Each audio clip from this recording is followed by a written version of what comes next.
Dalangin sa ating Panginoon. Amang banal, maraming pong salamat o Diyos sa inyo pong mga salita na amin pong napagnilay ngayong hapong ito.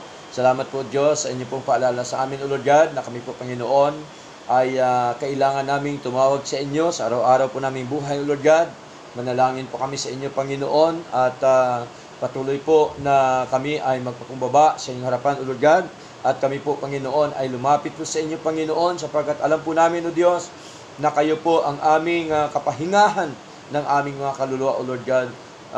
Nagkakaroon po kami, Panginoon, ng peace, Panginoon, and comfort, O Lord God.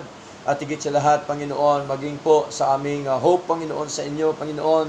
Salamat po sapagkat kami po ay inyong patuloy na pinangunahan, tinuturuan, Panginoon, na ito pong mga bagay na ito ay amin pong gawin sa araw-araw po naming buhay, at kami po nawa inyong tulungan, O Diyos, sapagkat kami po'y mahina, kami po'y inyong palakasin, Panginoon, sa aming buhay espiritual, O Lord God, at upang po magawa namin, Panginoon, ang inyong pong mga utos, ang inyong mga nais po sa aming mga buhay, O Lord God. Salamat po, Panginoon, sapagkat pinakita nyo rin sa amin, ang iyong utos po ay magaan, Panginoon, hindi po mabigat, O Lord God. Kaya, Panginoon Lord, ay patuloy mo kaming kilusin, Panginoon, na ang mga salita niyo po ang siya naming batayan, ang siya naming patuloy na pinanghawakan po sa aming paglilingkod na ito. Nawa, Panginoon, kami pong lahat ay iangat niyo po nawa ang antas ng aming pananampalataya.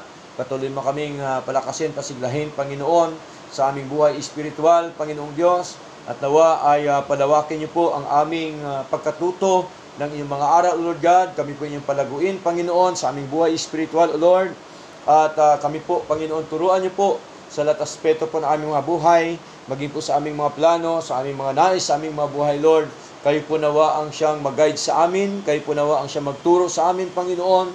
Kayo po nawa ang siyang magpahayag sa amin, sa aming dapat gawin upang ang aming mga gagawin, Panginoon, ay magiging matagumpay, O Diyos, sa inyong harapan. Salamat po na marami sa lahat, sa inyo pong pagtuturo sa amin, maging po, Panginoon, sa bawat kapatid na narito, sa buhay po ni Nanay Lenny, Lord. Nawa, patuloy mo siya bigyan ng kalusugan, kalakasan, kasigahan sa kanyang pong pisikal na katawan, Panginoon. At nawa, O Diyos, tugtuan pa po ang kanyang buhay. At nawa, O Lord God, ay patuloy mo siyang palaguin, palakasin, Panginoong Diyos, sa kanyang pananampalataya. At ganyan po, Panginoon, patuloy po siyang maging matatag at patuloy po niyang gawin ang inyo po mga kutusan, Panginoon. Isa po sa inyong kutusan, O Diyos, na kami po ay magpatuloy sa paglilingkod sa inyo. Nawa, pagkaluyo po sa Kanya, Panginoon, at patuloy mo siyang pasiglahin, palakasin, at pangunahan, Panginoon, sa Kanyang buhay po, O Diyos. Nawa ay ipanumbalik niyo po sa Kanya, Panginoon, ang Kanyang kaisipan, Panginoon, ang Kanyang pagbabasa na mga salita, Panginoon. Nawa, itanim niyo po sa Kanyang puso, sa Kanyang isip, Panginoon, na Kanya po ito nawa maalaala, Panginoon, sa kanyang buhay. At ganyan po, Panginoong Diyos, nawa, patuloy po nawa pagpalain ang kanyang buhay, O Diyos. Kayo po nawa ang siyang manguna, at ganyan po sa kanya pong mga anak, sa kanya mga apo, sa kanya mga sa buhay, sa iba't ibang lugar, iba't ibang dako. Kayo din po nawa ang siyang mag-ingat sa kanila. Nawa, patuloy po pagpalain ang kanilang mga kabuhayan, ang kanilang mga negosyo, ang kanilang mga hanap buhay, Panginoon. Kayo po nawa, O Diyos, ang siyang magpayabong po nito. Kayo po nawa ang siyang magpadaloy po, Panginoon, na mga biyat pagpapala niyo po sa kanila, O Lord God, sapagkat alam po namin na kayo po ang daluyan at alulod ng mga pagpapala po sa amin, Panginoon. Kaya, Panginoong Diyos, patuloy mo po nawa silang pangunahan, at kayo po maghari sa kanilang mga buhay. Kayo po maghari, Panginoon, sa kanilang pamilya, sa kanilang buong sambahayan, O Lord God. Salamat po na marami, O Lord God. At ganyan po, Panginoon, pangunahan niyo rin po ang buhay po ni Sister Malu. Patuloy mo rin po siya bigyan ng katyagaan, kasipagan, at kalaguan sa kanyang buhay espiritual, Panginoon. Nawa, magpatuloy po siya na maging matatag, Panginoon.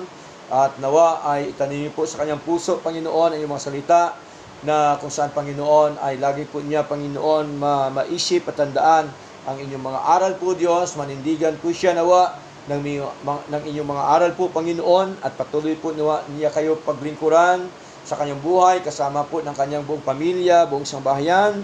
Patuloy niyo rin po nawa sila pagpalain, dugtungan po ang kanilang mga buhay, O Diyos.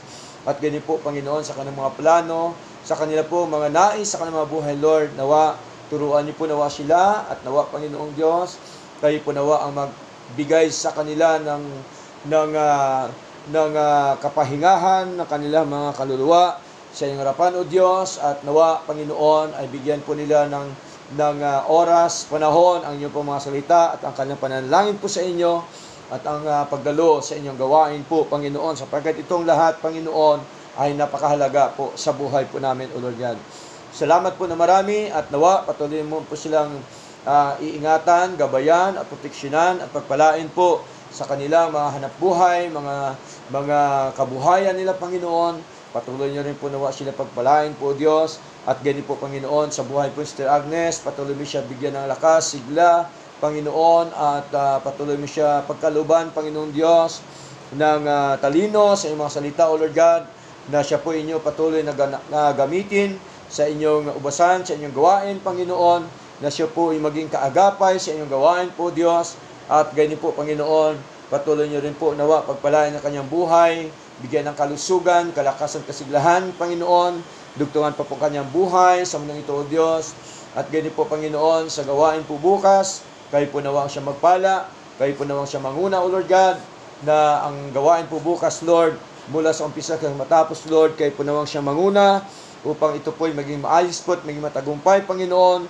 at kilusin niyo po nawa ang lahat ng mga kapatid, Panginoon, na makadalo po sa inyong gawain po, Diyos. Salamat po na marami, at tunay nga po, Panginoon, amin pong tinatagubilin po sa inyo sa lugar na ito, ang buong kapayapaan, ang buong pagkapala, Panginoon, na kanila po nawa makamtan, Panginoon, sa kanila pong mga buhay po, O Diyos. At tunay nga po, Panginoon, sa inyo lamang po ang lahat na karangalan at kwalatian di po sa amin, O Lord God.